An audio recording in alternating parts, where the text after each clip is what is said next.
Es esta isla de la calma, como la describiera y pintara Santiago Rusiñol, la elegante Isla Mayor. Mágica en los amaneceres, misteriosa en los crepúsculos, capaces de suspender el paso del tiempo y hasta la amargura del desamor. Entrañable en los abrazos hechos de mar, olivos y almendros, donde buscaron refugio los grandes artistas de todos los tiempos. Inicia en ella Rubén Darío una larga epístola poema. Y desde aquí, señora, mis versos a ti van, olorosos a sal marina y azahares, al suave aliento de las Islas Baleares. La historia del Mediterráneo cristaliza en esta piedra preciosa en forma de isla, la más grande del archipiélago. Bosques mecidos por el viento, calas secretas y sierras encrespadas guardan memoria del paso de cartagineses, romanos y árabes. Al lado de las ciudades y los pueblos de pescadores que los piratas atemorizaban, los paisajes salvaguardan su personalidad, contrapunteados por atalayas defensivas y mansiones de una añeja aristocracia. El hechizo emana de la gran dama del Mediterráneo.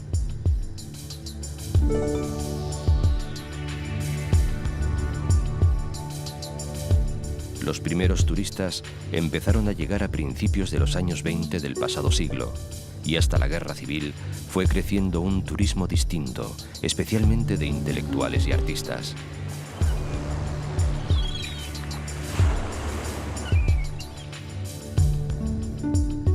Desde entonces, la isla aprendió a ser generosa y discreta, a compartir soledades, a distraer gloriosas locuras, a descubrir rincones ocultos y esconder silencios, a escuchar palabras mágicas que luego llenaron los vientos del mundo y a susurrar secretos, casi siempre de amores, como el de aquella payesa de nombre Margalida, a la que un archiduque dio tierras, noches y bastardos.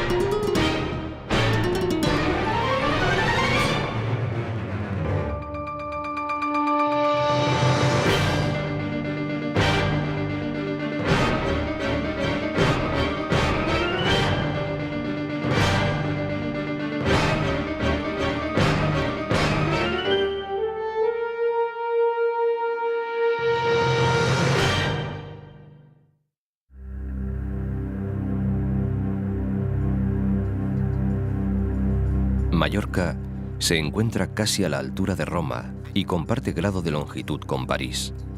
Además, tiene en común con las emblemáticas capitales europeas un carácter abierto, cosmopolita, hospitalario y tolerante. Muchos y algunos muy importantes han sido y son sus visitantes, pero es probable que quienes más ayudaran a difundir su nombre fuesen dos artistas de genio singular.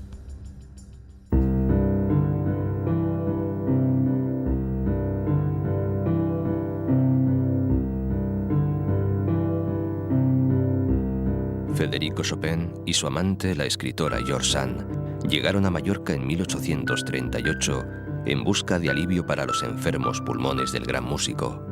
Y también, como la propia Sand escribió, para entregarse al amor perfecto a la sombra de los mirtos. Aquel invierno en Mallorca dejó honda huella en la pareja, en sus obras y en la isla. Se alojaron en la Cartuja de Valdemosa. En las resplandecientes calles de la población florecen cuidados rincones y se esconden casas señoriales.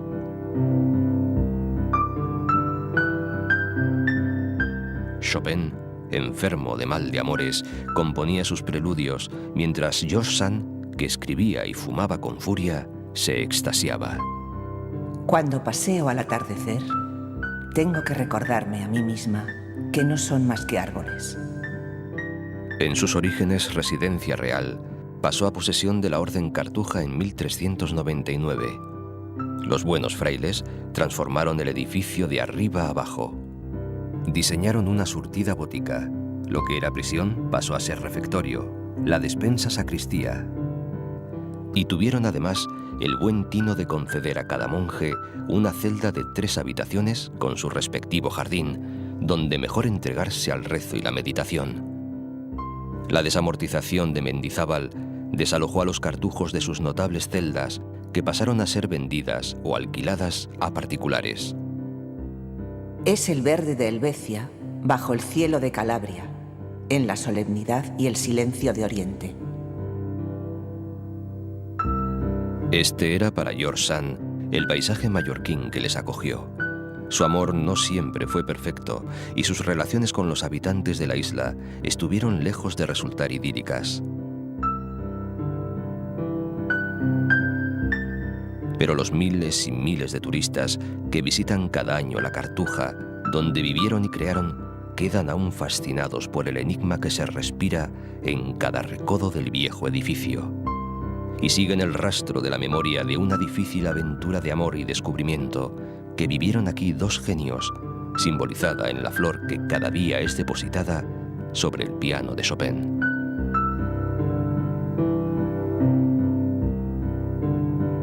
La mítica población concedió después reposo a otros grandes artistas: Rubén Darío, Santiago Rusiñol, Miguel de Unamuno, Azorín.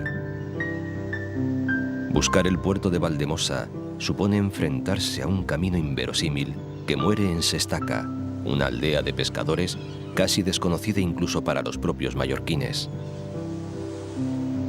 Las casas se cuelgan del acantilado, mientras abajo las barcas se recuestan en la pendiente como si estuvieran a punto de precipitarse al Mediterráneo. Y entre la arboleda, la mansión que hoy pertenece al cineasta Michael Douglas y antaño fue del archiduque Luis Salvador, cuya singular memoria está presente a lo largo y ancho de la geografía de la Dama del Mediterráneo.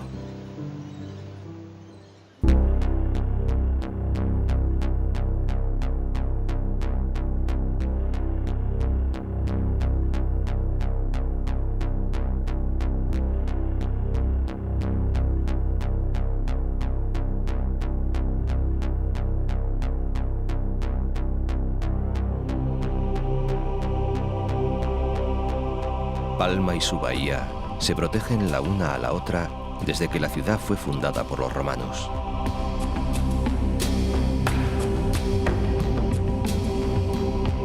El primer gran momento de esplendor para la capital le llegó con los árabes, que ampliaron su Medina Mayurca, enjaezándola con jardines y laberínticos callejones que todavía hoy sobreviven. A la muerte de Jaime I, que había incorporado la isla a la cristiandad y a la corona de Aragón en 1229, Mallorca fue reino independiente por un corto pero fructífero tiempo.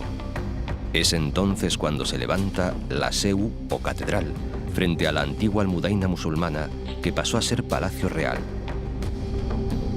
La mole catedralicia parece elevarse sobre el mismo aire. La rugosa aspereza de su fachada se transforma en luz y serenidad en cuanto se traspasa el umbral. Las vidrieras atrapan el sol para darle rienda suelta en las naves que delimitan las poderosas columnas. En la capilla de la Trinidad reposan los restos de los 2 grandes monarcas mallorquines, Jaime II y Jaime III.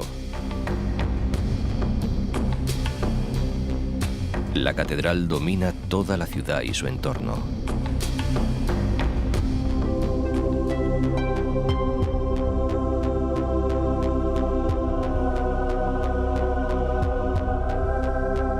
A su lado bullen de vida los barrios populares, las alamedas y jardines, las plazas y palacios.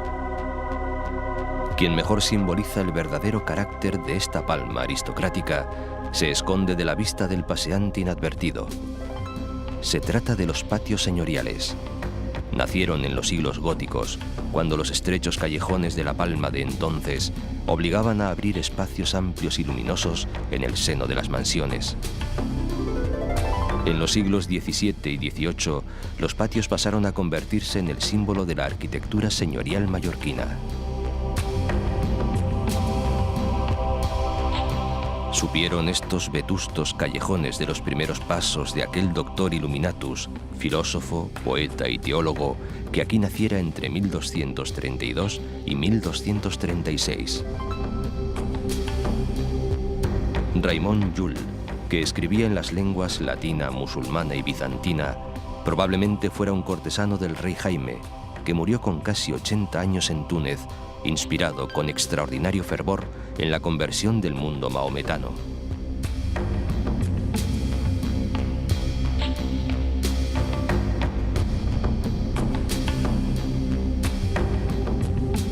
Lejos de la angostura de las calles y de los ampulosos patios distinguidos, se alza el castillo de Belver.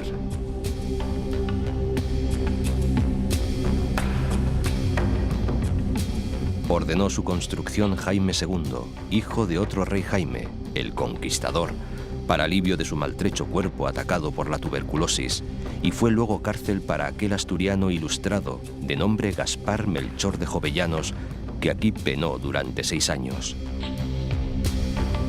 La fortaleza es el testigo más notorio de aquellos tiempos en los que Mallorca era un reino independiente y abierto al Mediterráneo, donde participaba de un próspero comercio.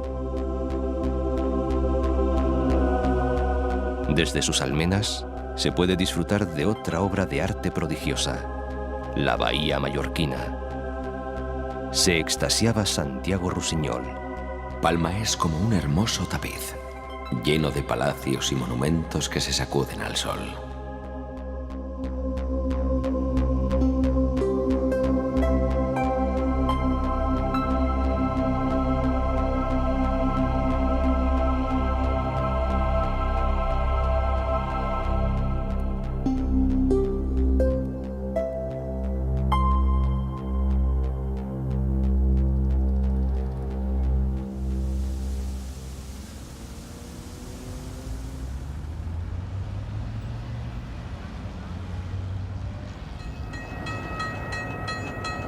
Abandonar Palma de Mallorca en el ferrocarril de Sóller es una experiencia singular.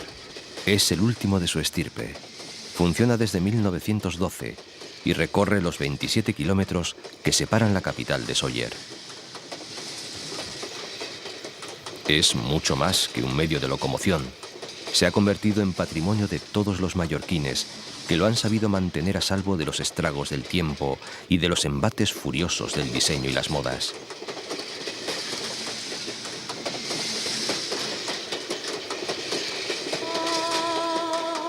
Es una auténtica máquina del tiempo desde la que hender montañas, atravesar sierras, descubrir oquedades y contemplar los paisajes de la Sierra de Tramontana, antes de gozar, finalmente, con la visión del Valle de Sóller.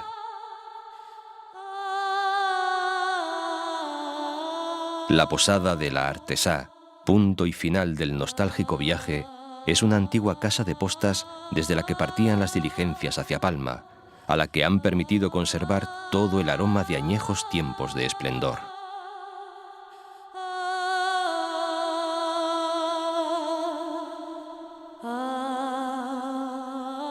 Solo un año después que el tren, se construyó este tranvía que une el centro histórico y cívico de Sóller con su puerto. Aúna un doble honor, ser el primero y el último de los tranvías que circula en Mallorca.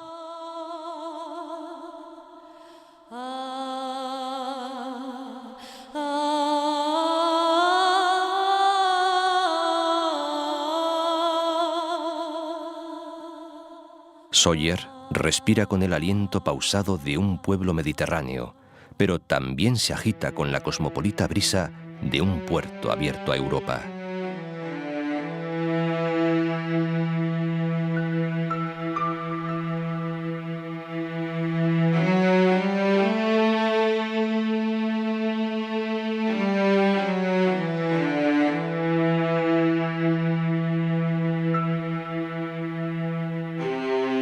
Sabal d'Or, el Valle de Oro, llaman los mallorquines a este rincón perfumado de azahar, pintado con una infinita gama de verdes sobre el lienzo violáceo de la Sierra de Tramuntana. La rocosa muralla, encrespada y soberbia, se afana en proteger a la isla de los embates de los vientos del norte. Algunas de sus cimas consiguen enredar al frío viento, obligándole a liberar sobre ellas su lastre invernal de nieve.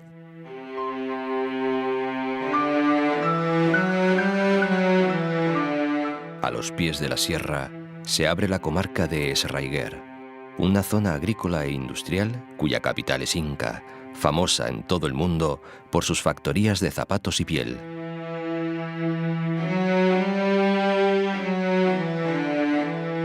Al lado late el corazón agrícola de Mallorca.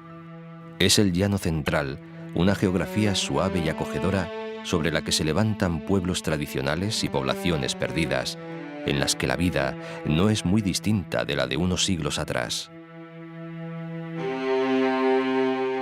A pesar de la llegada del turismo, este amplio llano ha sabido preservar casi intactas las tradiciones de la Mallorca interior, elegante y severa.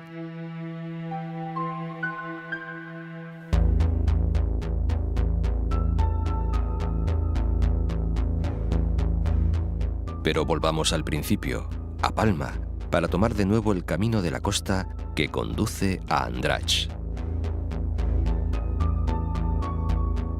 Todo este tramo de costa oeste de la isla, entre las colinas de la Sierra de Naburguesa y el mar, se ha convertido en centro de la vida social veraniega, donde se entrecruzan miembros de la jet set, regatistas que descansan antes de zarpar hacia su próximo desafío en el mar, turistas llegados de todos los rincones del planeta, ilusionistas de la vida que se enredan en el trajín de cada día, buscadores de romances breves, amantes de sueños perdidos.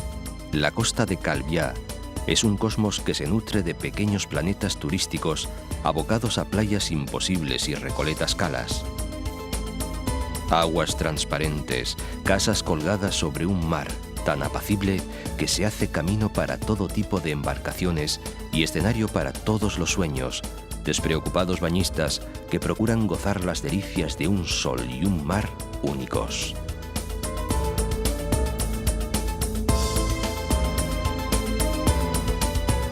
Un monumento, cruz del pasado que se levanta como un oasis de paz entre un torbellino de vida, recuerda que en Santa Ponsa desembarcaron las tropas del rey Jaime I para conquistar la isla.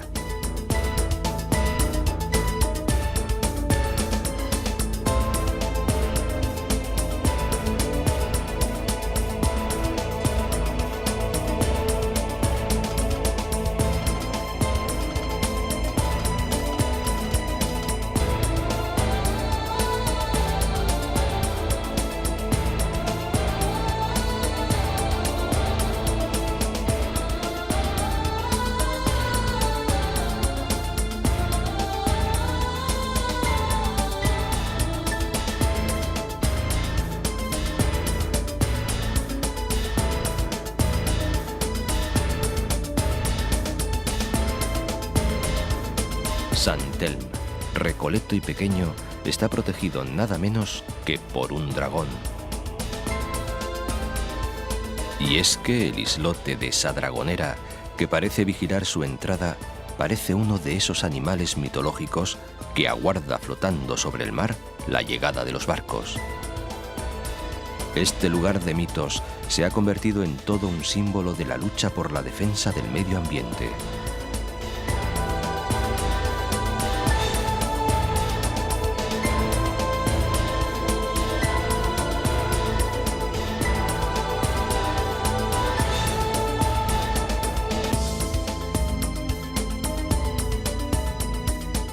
Detrás del amable ambiente turístico y residencial, Andratx esconde un amargo pasado de emigración y lucha por la supervivencia. Años inclementes de los que ha dado fe Baltasar Porcel, nacido aquí, que ha sabido reflejar los mitos más telúricos de su tierra. Su pasado dolorido está escrito en piedra. Se puede leer en los muros que forman la muralla que rodea la iglesia parroquial. fue construida en el siglo XVI para defender a la población de las incursiones piratas que asolaban estas costas. El 2 de agosto de 1578, un puñado de hombres y mujeres de Andrach consiguieron repeler desde estos muros a 1500 turcos ávidos de botín y cautivos. El cosmopolita ambiente que bulle en el port, a poco más de 1 kilómetro de la ciudad, ha transformado por completo lo que fuera en tiempos pasados un pequeño núcleo marinero.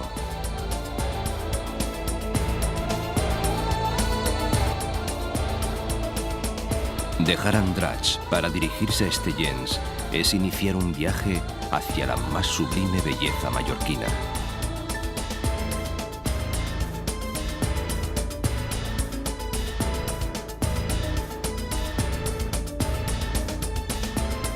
El aliento se suspende sobre bosques intactos que se miran en el Mediterráneo. Árboles que se cuelgan de los cortados y se precipitan por las laderas como buscando la compañía del mar.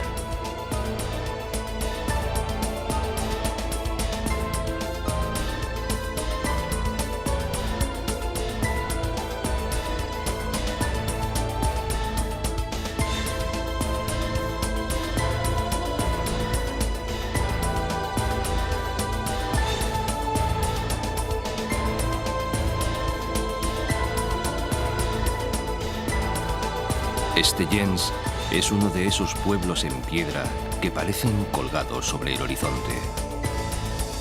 A sus espaldas se levanta otro monumento en piedra, el Galatzó, la montaña mágica de Mallorca. Cuenta la leyenda que es el hogar del mítico conde Mal, el rico y enigmático noble dueño de estas tierras, un espíritu que para espanto del pueblo gusta de recorrer las laderas del Puig con armadura negra, cabalgando un caballo verde y con olor de azufre. Menos mal que solo se deja ver una vez al año y que el feudo estaba habitado por hadas buenas, y debe estarlo, pues parece que éstas nunca mueren. Sin embargo, a quien más temían antaño por estas tierras, viajaba sobre el mar.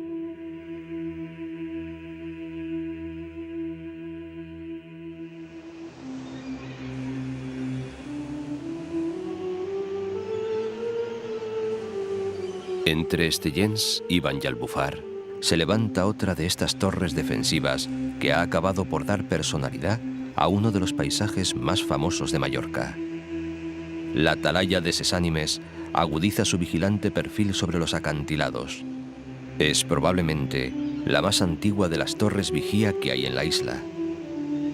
De ella se cuentan muchas fábulas y se dice que las almas en pena tejen unas invisibles redes en las noches de invierno para atrapar a quien se aventure a pasar por sus alrededores. La imagen del acantilado, la atalaya, el mar y el cielo son un hermoso prólogo a Banyalbufar, donde se evoca la dulzura de la Malvasía en su paisaje y en su nombre. Su denominación proviene del árabe y significa Viña del Mar. Albercas, terrazas, caminos y barracas hablan de un cultivo que trataba de aprovechar hasta el último centímetro de tierra disponible.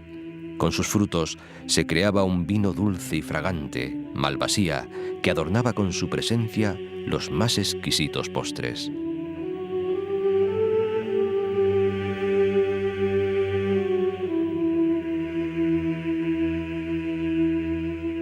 Poco antes de llegar a Pla del Rei, la zona que precede a Valdemosa, paisajes y edificios nos hablan de un personaje muy peculiar en la historia de Mallorca, el archiduque Luis Salvador.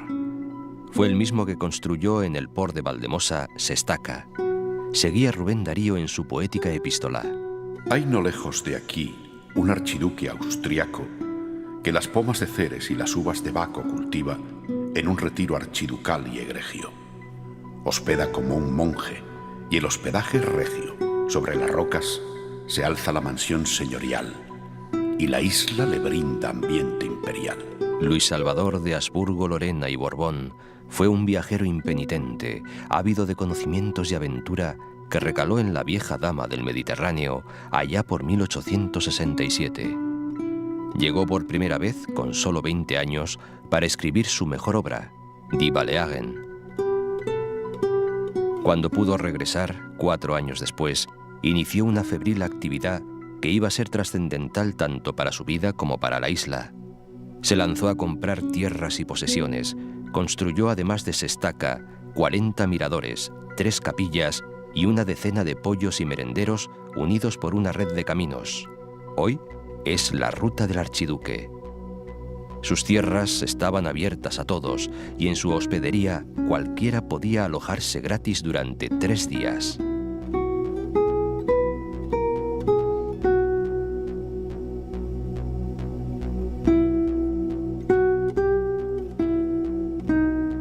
Aquel hijo de Leopoldo XI, gran duque de Toscana, fue a duras penas tolerado por su familia por ser un excéntrico.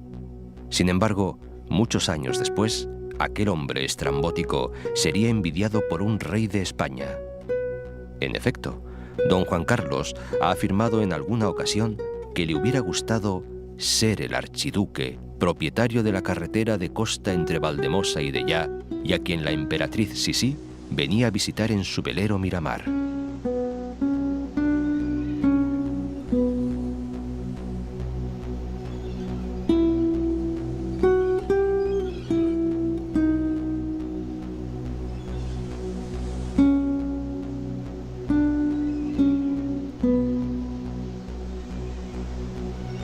Quizás fue el carácter del archiduque lo que tanto sedujo a Sisí, la melancólica, misteriosa y desgraciada emperatriz. Ambos compartían el amor por la naturaleza. Siempre que la amada y a la vez incomprendida Elizabeth sentía necesidad de huir de la corte de Viena, se refugiaba en casa de su amigo. Ángel Escaso pone en su boca el ansia de un sueño. Toda mi vida ha sido una lucha por alcanzar un pequeño trozo del paraíso. Y he tenido que enfrentarme al mundo entero en esa cruel batalla que me ha dejado marcada de imborrables cicatrices.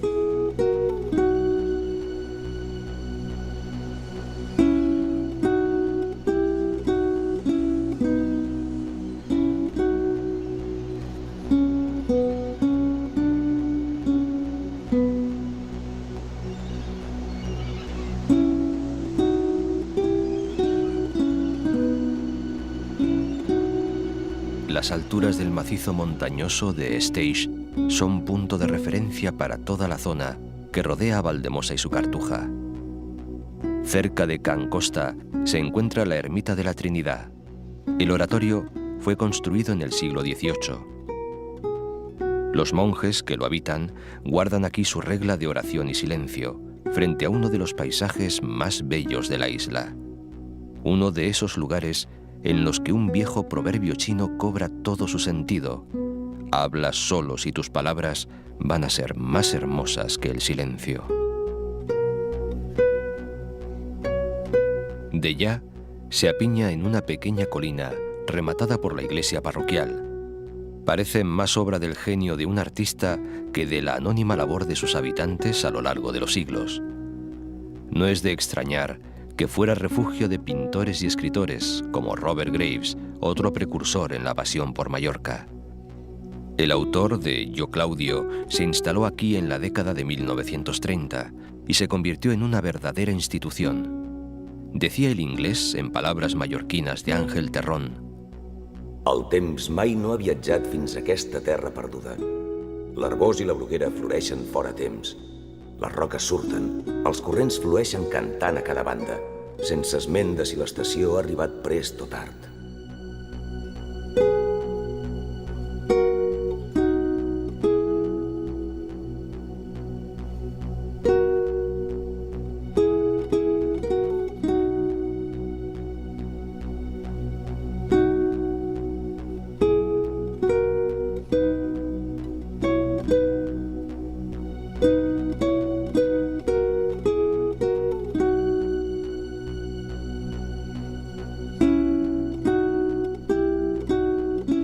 Basta reparar en las lápidas de su cementerio para comprender la dimensión universal del pueblo.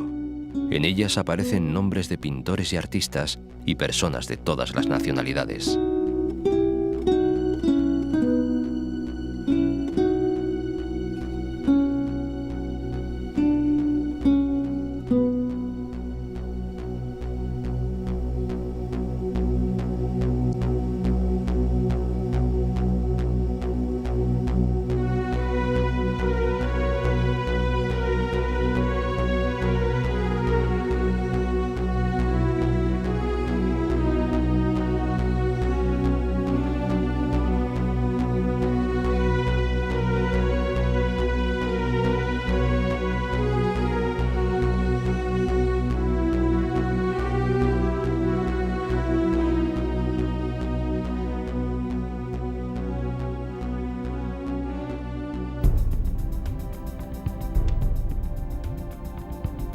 El embalse del Gorkblau guarda el recuerdo de viejos santuarios talayóticos.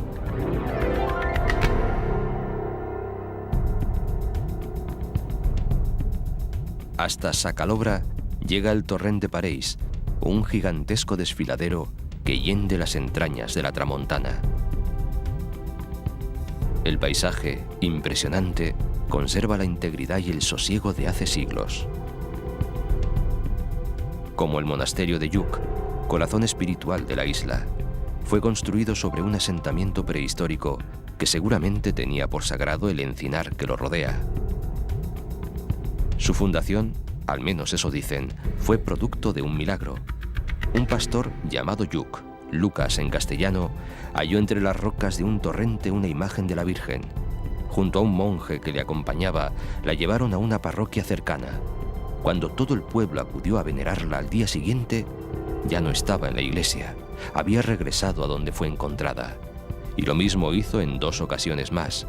Tomaron aquella rebeldía como una señal y decidieron levantar un pequeño oratorio junto al torrente. Sobre él nació el monasterio de Santa María.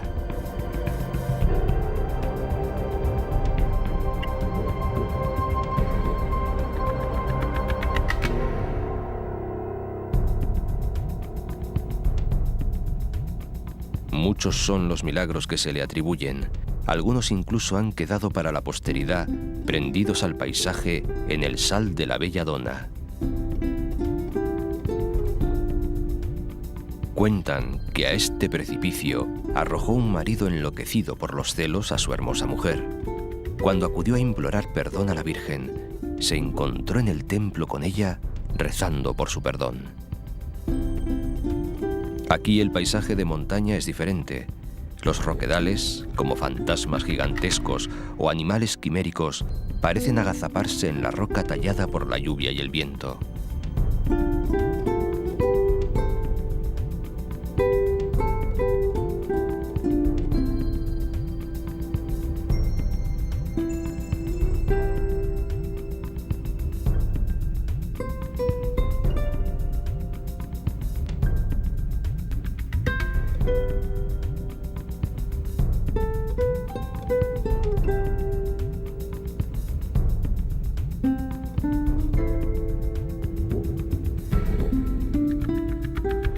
A los pies de la sierra, en una amplia bahía, el Port de Pollença, denominado un moll por los pollensines.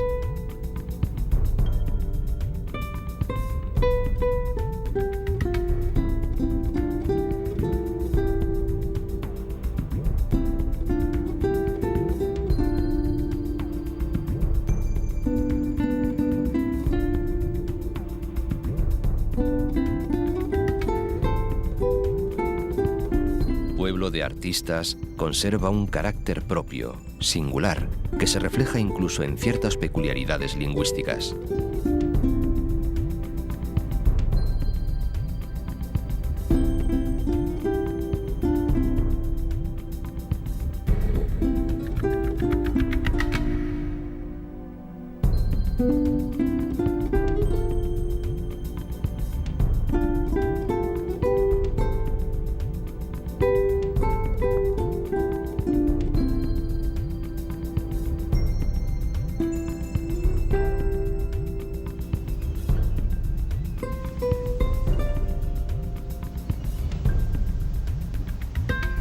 Cap Formentor, el promontorio más septentrional de Mallorca, preside un paisaje bravío de altos acantilados y calas desiertas. El mirador de Sa Creueta, en la punta de la nao, se ha convertido en una de las imágenes típicas de la Isla Mayor. Una impresión de vértigo y esplendor imposibles de olvidar. La punta está iluminada por el faro de Formentor, que domina el horizonte desde lo alto de los acantilados.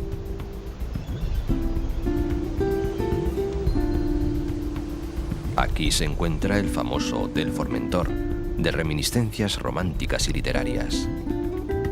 Y el recuerdo perenne de Miquel Costa i Llobera i su Pi de Formentor. Arbre sublim. Del geni n'és ell la viva imatge. Domina les muntanyes i aguaita l'infinit. Per ell, la terra és dura, més besa son ramatge. el cel qui l'enamora, i té el llamp i l'oratge per glòria i per delit.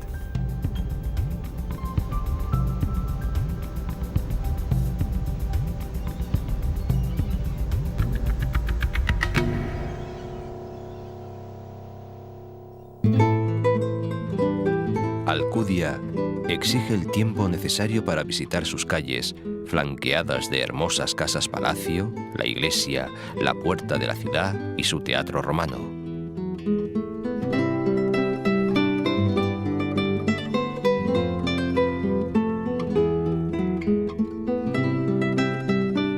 Como en toda la isla, ante la falta de ríos permanentes, son los torrentes y las corrientes subterráneas los principales abastecedores de agua. El Parque Natural de la Albufera es una laguna litoral extraordinaria, y no solo por su belleza. Hoy día, aunque es el mayor humedal de Mallorca, ocupa la mitad de lo que fue en sus orígenes. Pero su riqueza ecológica lo hace excepcional y reúne entre sus 400 especies de plantas y árboles una soberbia muestra de la flora isleña.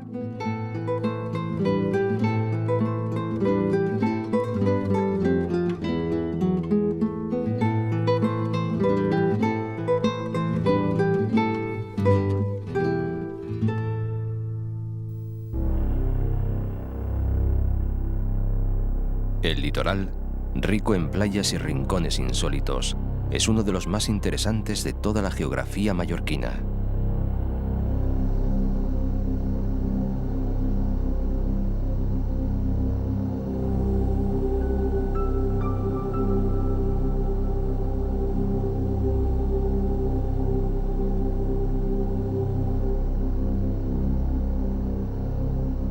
Cuentan que por su situación estratégica y la existencia de agua dulce, Capdepera resultaba muy atractivo para corsarios y navegantes.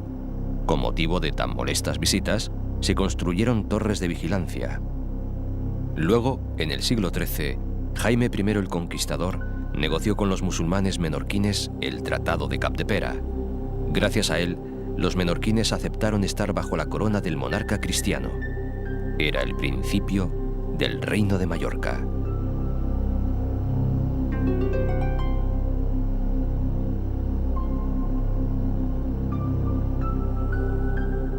Cuando se iniciaba el siglo XX, la localidad conoció ya el fenómeno turístico. Se construyeron residencias importantes en el muelle de Calarayada, que pese a tanto ajetreo, no ha perdido el sabor pesquero de sus primeros tiempos. Capdepera alberga con orgullo una obra escultórica única. Se halla en las entrañas de las cuevas de Artà. Sus autores han sido el agua y el tiempo.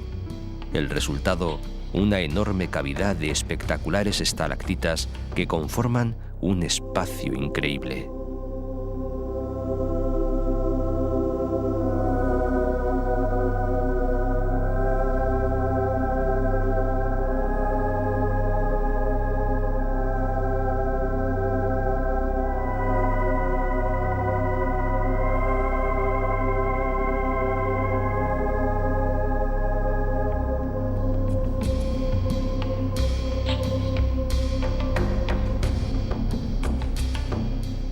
Por la bahía de Calamillor y sus alrededores, se goza del privilegio de las aguas más cristalinas y calmadas de toda la isla.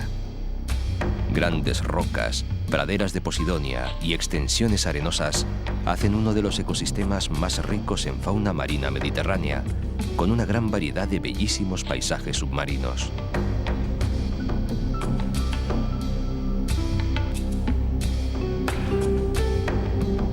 El puerto natural de Manacor acoge otra tradición, donde la celestial rebeldía juega también un papel decisivo. Dice la leyenda que los mulos que tiraban de un carro que transportaba una imagen de Cristo destinada a Palma rechazaron continuar más allá del límite de Manacor. La imagen sagrada se quedó en un resguardado abrigo costero que se llamó Porto Cristo.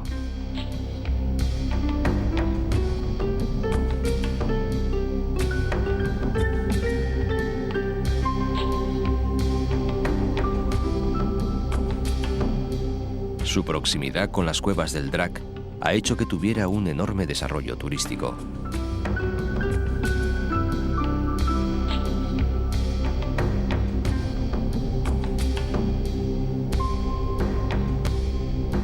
Las cuevas deben su nombre a una antigua leyenda según la cual un dragón guardaba su entrada. En 1896, el inevitable archiduque Luis Salvador patrocinó una expedición científica que levantó el alzamiento topográfico definitivo. Son 4 cavidades, las más extensas de toda la isla, con un total de 1.700 metros de recorrido. Formadas por el mar, cuyas aguas continúan penetrando, sugieren un mundo fantástico y petrificado.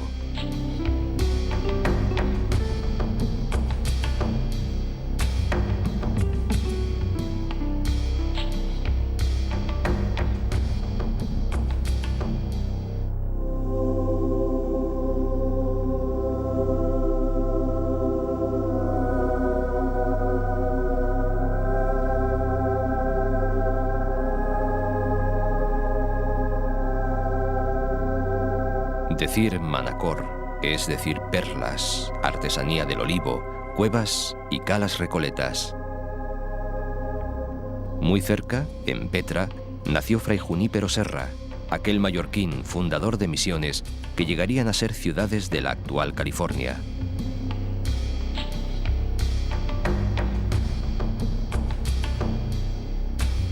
En Porto Colom, el puerto de Felanitx, conviven, en sabio intercambio, el humilde yacht del pescador y el yate sofisticado del millonario.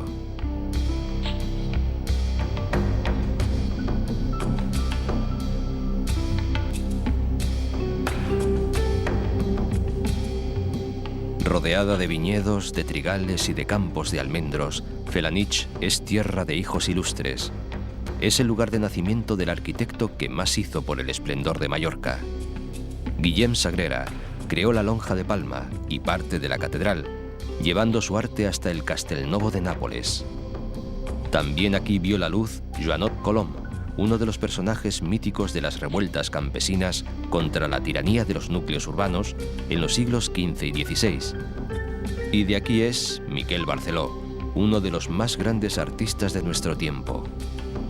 Y hay quien afirma que aquí nació el mismo Cristóbal Colón, en concreto en un lugar llamado Son Colom. Argumento histórico que tal vez podrían corroborar las piedras de sus vetustas iglesias. Y rubricarlo el santuario de la Mare de Déu de San Salvador, que ubicado en la cumbre de la montaña, a 509 metros de altura, vigila desde 1348 la vida de Felanitx.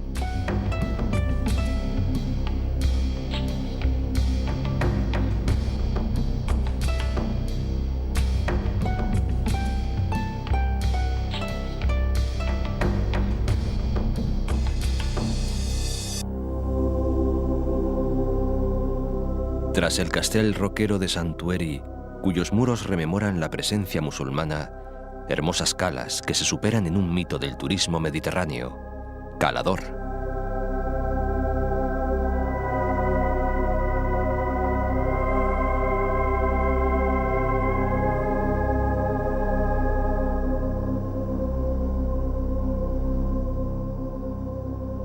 Y el Parque Natural de Mondragó, que hace las veces de su pulmón y su jardín.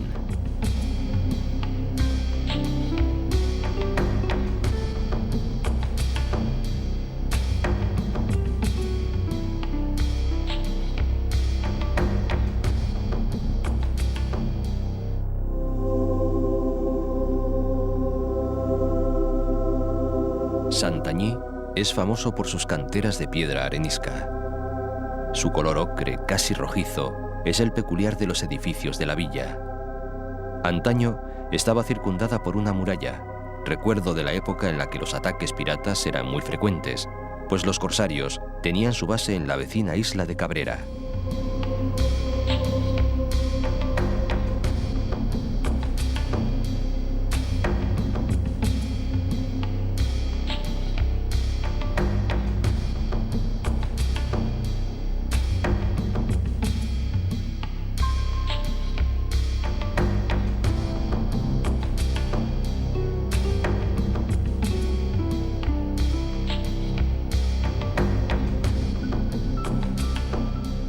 Por aquí están los últimos paraísos, o los primeros. que esconde la dama del Mediterráneo.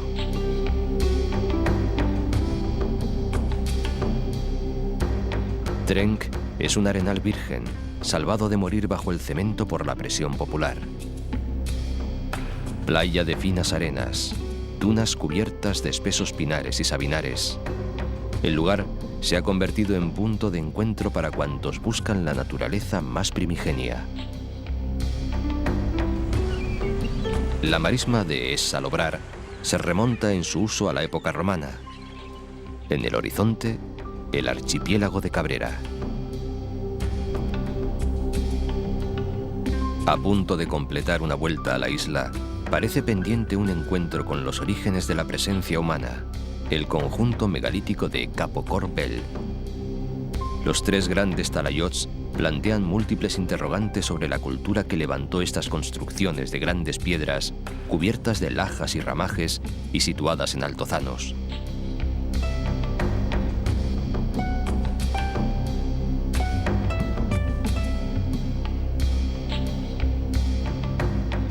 En Llucmajor, víctima de una vil traición, murió el último rey de Mallorca, Jaime III, el soberano que había vendido una de las joyas de su corona, la villa de Montpellier, a fin de conseguir medios para recuperar las islas.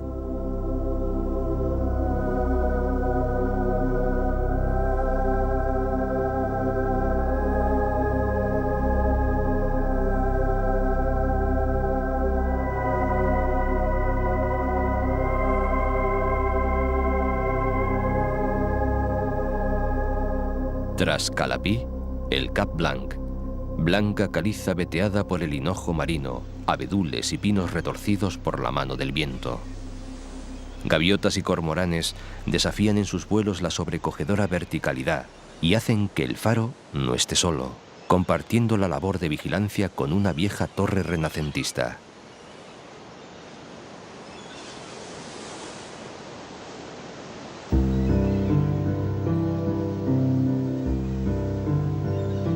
Toda esta Mallorca no es todo. Quedan muchos lugares por descubrir.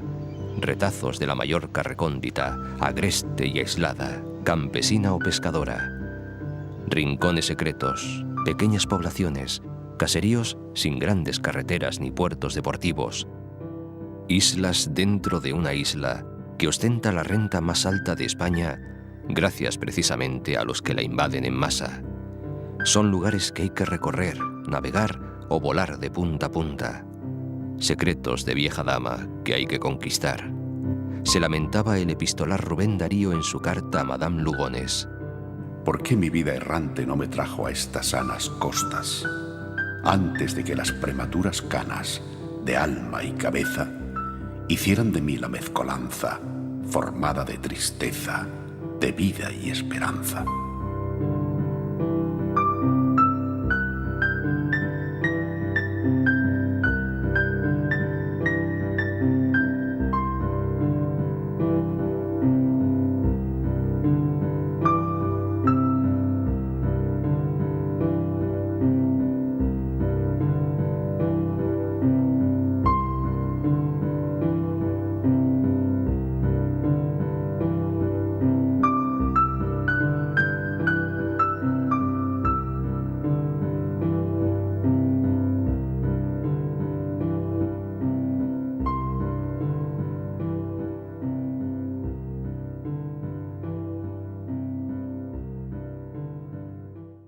Yo voy soñando caminos de la tarde, las colinas doradas, los verdes pinos y las encinas, ¿a dónde el camino irá? ¿A dónde el camino irá? Yo voy cantando viajero a lo largo del sendero, la tarde cayendo está, la tarde cayendo está.